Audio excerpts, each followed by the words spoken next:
Hi hello வணக்கம் and welcome to our channel ஸ்ரீபீடியா.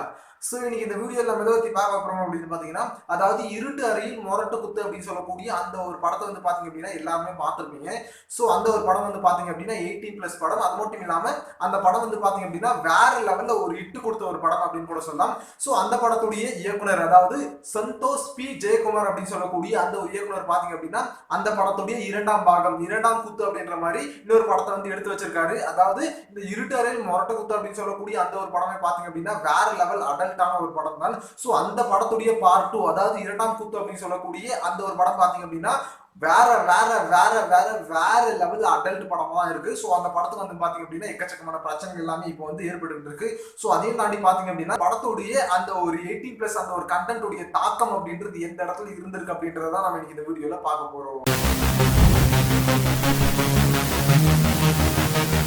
இப்போ பாத்தீங்க அப்படின்னா இருட்டு அறையில் மொரட்டு குத்து அப்படின்னு சொல்லக்கூடிய அந்த ஒரு படம் வந்து பாத்தீங்க அப்படின்னா வேற லெவல்ல ஒரு அடல்ட் மூவி அப்படின்னு கூட சொல்லலாம். அதாவது ஒரு 18+ மூவி அப்படின்னு கூட சொல்லலாம். ஸோ அந்த படத்தை வந்து பாத்தீங்க அப்படின்னா கண்டிப்பா வந்து எல்லாருமே வந்து ரசிச்சு பார்த்திருப்பீங்க.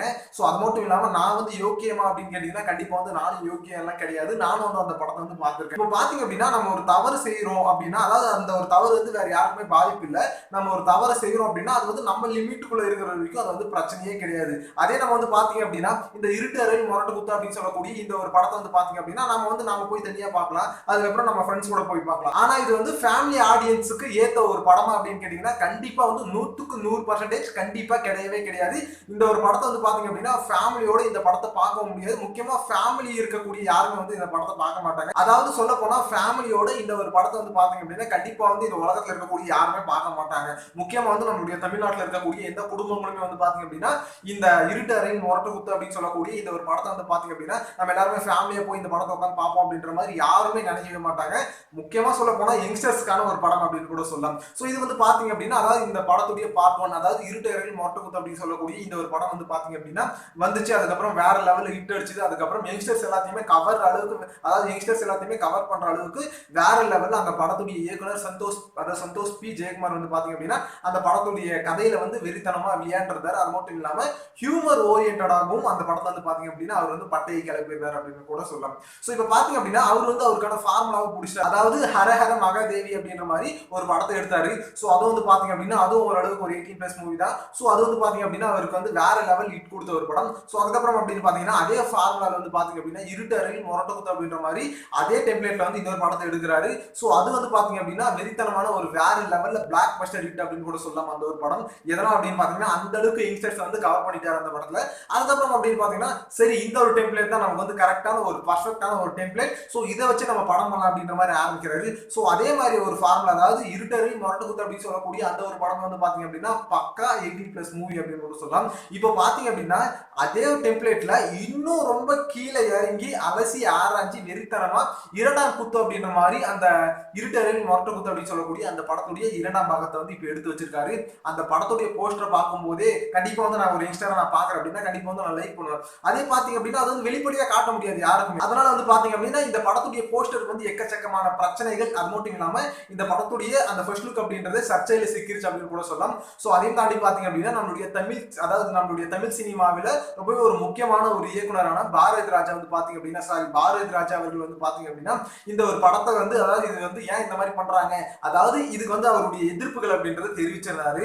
சோ வந்து இப்போ இவரும் ஒரு இயக்குனர் தான். அதாவது சந்தோஷ் பி ஜெயக்குமார் அப்படின்னு சொல்லக்கூடிய இவரும் ஒரு இயக்குனர் தான். ஆனா இவர் வந்து பாத்தீங்க அப்படின்னா எல்லா மக்களுடைய மனசிலும் இடம் பிடிச்ச ஒரு இயக்குனர் அப்படின்னு கேட்டீங்கன்னா கண்டிப்பா கேள்விக்குரியதான். அதாவது பாரதி ராஜா அப்படின்னு சொல்லக்கூடிய அவர் வந்து பாத்தீங்க அப்படின்னா தமிழ் சினிமாவில் ரொம்ப ஒரு முக்கியமான ஒரு இடத்துல இருக்கக்கூடிய ஒரு மிகப்பெரிய ஒரு இயக்குனர். சோ அவர் வந்து ஒரு விஷயத்த வந்து சொல்றாரு அப்படின்னா அதை இவர் வந்து ஏத்துக்கிறேன் அப்படின்ற மாதிரி சொல்லணும். அதாவது இந்த இரண்டாம் குத்து அப்படின்னு சொல்லக்கூடிய இந்த படத்துடைய இயக்குனர் சந்தோஷ் பி ஜெயக்குமார் அப்படின்னு சொல்லக்கூடிய அவரு நான் வந்து ஏத்துக்கிறேன் அப்படின்னு சொல்லலாம். இல்ல சார் இது வந்து கரெக்ட் அப்படின்ற மாதிரி சொல்லலாம். அது என்ன அவரே வந்து டாமினேட் பண்றது. அதாவது நீங்க வந்து அப்பெல்லாம் பெரிய பெரிய படம் எல்லாம் பண்ணிருக்கீங்களா அப்ப கூசாது என்ன இப்ப கூசுது அப்படின்ற மாதிரி அவரே வந்து ட்ரோல் பண்ற மாதிரி அவரே வந்து ட்ரிகர் பண்ற மாதிரி எல்லாம் இவர் வந்து சில இன்டர்வியூல பேசிக்கிட்டு இருக்காரு.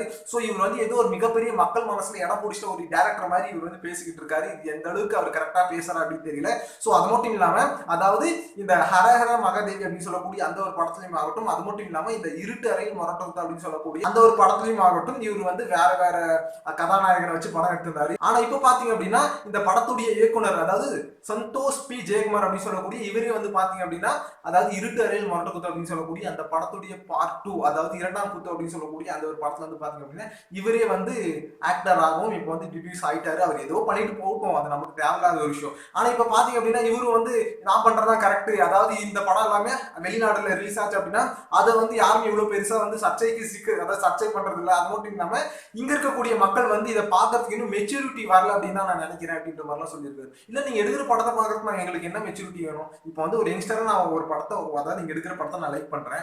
கண்டிப்பா வந்து நான் ஹரார மகாதேவிக்கும் பார்த்திருக்கேன், இருட்டரில் மொட்டை குத்து அந்த ஒரு படத்தையும் பார்த்திருக்கேன், இப்போ இரண்டாம் குத்தியும் கண்டிப்பா பார்ப்பேன். அதுக்காக வந்து நீங்க பண்ற படம் தான் கரெக்ட் அப்படின்றது முழுக்க முழுக்க ஒரு தவறான ஒரு விஷயம். நீங்க எடுக்கிற படம் யங்ஸ்டர்ஸ் ஆகி எங்களுக்கு பிடிக்கும், பட் ஃபேமிலிக்கு வந்து பிடிக்குமா அப்படின்னு கேட்டீங்கன்னா கண்டிப்பா வந்து கொஸ்டின் மார்க் தான். ஏன்னா எல்லாருமே ஒரே விஷயத்த வந்து லைக் பண்ணுவாங்க அப்படின்றது கண்டிப்பா ஒரு முட்டாள்தனம் தான். இப்ப பாத்தீங்க அப்படின்னா நீங்க ஏதோ ஒரு படம் பண்ணிட்டீங்க, அவர் ஒரு விஷயம் சொல்றாரு, இது ஏத்துக்கிறீங்க, ஏத்துக்காம போங்க. இப்போ நீங்களும் ஒரு படத்தை பண்ணிட்டீங்க, இதுதான் கரெக்டா அப்படின்னு நினைக்கிறீங்க, ஓகே நீங்க வந்து பண்ணுங்க. அவர் சொன்னாரு அதையும் நீங்க கேட்க, அவருக்கு நீங்க மரியாதையும் கொடுக்கல, சரி ஓகே அவர் ஏதோ போயிட்டு இருக்காரு. இன்னும் வந்து இந்த ஒரு படமும், அதாவது இந்த இரண்டாம் குத்து அப்படின்னு சொல்லக்கூடிய இந்த ஒரு படம் வந்து இவருக்கு வந்து வேற லெவல் ஹிட் ஆயிடுச்சு அப்படின்னா அதுக்கப்புறம் அவரு அதே டெம்ப்ளேட்ல வச்சு இன்னும் வெறித்தனமா ஒரு படம் எடுப்பாரு. அது இன்னும் எந்த அளவுக்கு வெறித்தனமா இருக்க போகுது அப்படின்றது தெரியல, பாத்துப்பாங்க. சோ இப்ப பாத்தீங்க அப்படின்னா இந்த ஒரு படம் அப்படின்றது, அதாவது ஒரு படமா அவர் ஓகே சரி அவர் ஏதோ பண்ணிட்டு போட்டோம். ஆனா இன்னொரு விஷயம் அப்படின்னு பாத்தீங்கன்னா இந்த படத்துடைய போஸ்டர் வந்து பாத்தீங்க அப்படின்னா கோயம்புத்தூர்ல, அதாவது கோவையில ஒரு கேர்ள்ஸ் ஸ்கூலுக்கு ஆப்போசிட்ல இருக்கக்கூடிய ஒரு காம்பவுண்ட்ல வந்து ஒட்டி வச்சிருக்காங்க. இது எந்த அளவுக்கு நியாயம் அப்படின்னு தெரியல. அதாவது இந்த படத்துடைய அந்த ஒரு போஸ்டர் பார்த்துதான் நம்முடைய தமிழ் சினிமாவின் ஒரு மிகப்பெரிய இயக்குனரான பாரதி ராஜா அவர்களை வந்து இதற்கு ஒரு மிகப்பெரிய எதிர்ப்பு அப்படின்றது தெரிவிச்சாரு. ஆனா இந்த படத்துடைய போஸ்டர் வந்து பாத்தீங்க அப்படின்னா ஒரு ஸ்கூலுக்கு ஆப்போசிட்ல இருக்கக்கூடிய, முக்கியமா கேர்ள்ஸ் படிக்கக்கூடிய கேர்ள்ஸ் ஸ்கூலுக்கு ஆப்போசிட்ல இருக்கக்கூடிய அந்த ஒரு காம்பவுண்ட் வந்து பாத்தீங்க அப்படின்னா அந்த கேவலமான ஒரு போஸ்டர் வந்து ஒட்டி வச்சிருக்காங்க. இது மக்கள் வந்து பாத்தீங்க அப்படின்னா ஈன்னு பள்ளி வச்சுட்டு பாத்துட்டு போனாங்களா என்னன்னு தெரியல. ஆனா அதுல வந்து பாத்தீங்க அப்படின்னா ஒரு ஒரு பயங்கரமான ஒரு இளைஞர், ஒரு புரட்சி இளைஞர் அப்படின்னு கூட சொல்லலாம். அதாவது அவர் வந்து எப்படிப்பட்டவர் அப்படின்றது நமக்கு தெரியல, ஆனா அவர் செஞ்சிருக்கக்கூடிய அந்த ஒரு செயல் அப்படின்றது அந்த அளவுக்கு ஒரு தரமான ஒரு செயல் அப்படின்னு கூட சொல்லலாம். சோ எல்லாருமே பார்த்துட்டு, அதாவது வேடிக்கை பார்த்துட்டு போயிட்டு இருக்கக்கூடிய அந்த ஒரு சுச்சுவேஷன்ல இவர் போயிட்டு அந்த போஸ்ட் எல்லாத்தையுமே கிழிச்சு வெளியில அதை கிழிச்சு போட்டுட்டு அதுக்கப்புறம் அவர் கிளம்பி போயிருக்காரு. ஏன்னா அவருக்குள்ள அந்த அளவுக்கு ஒரு தாக்கத்தை ஏற்படுத்தி இருக்கு.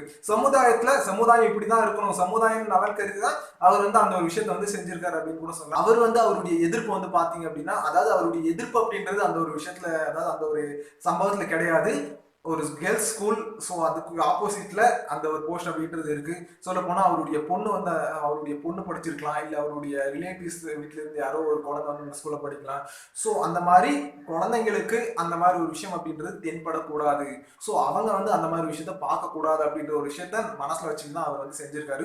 ஸோ அதே ஒரு காரணத்துக்காக தான் பாரதி ராஜா அவர்களும் வந்து இந்த ஒரு விஷயத்துக்காக தான் போராடினாரு. அதாவது இந்த கோயம்புத்தூர்ல அந்த ஒரு போஸ்டர் கிழிச்ச அந்த ஒரு யங்ஸ்டர், அந்த ஒரு நபர் வந்து எந்த ஒரு விஷயத்த மனசுல வச்சுட்டு அந்த ஒரு போஸ்டர் கிழிச்சாரோ அவர் வந்து அந்த ஸ்கூல்ல இருக்கக்கூடிய மாணவிகளின் நலன் கருதியும், அந்த இடத்துல இருக்கக்கூடிய அந்த ஒரு இடத்துல போயிட்டு வரக்கூடிய பெண்களுடைய நலன் கருதியும் அந்த ஒரு போஸ்டர் வந்து கிழிச்சு போறாரு.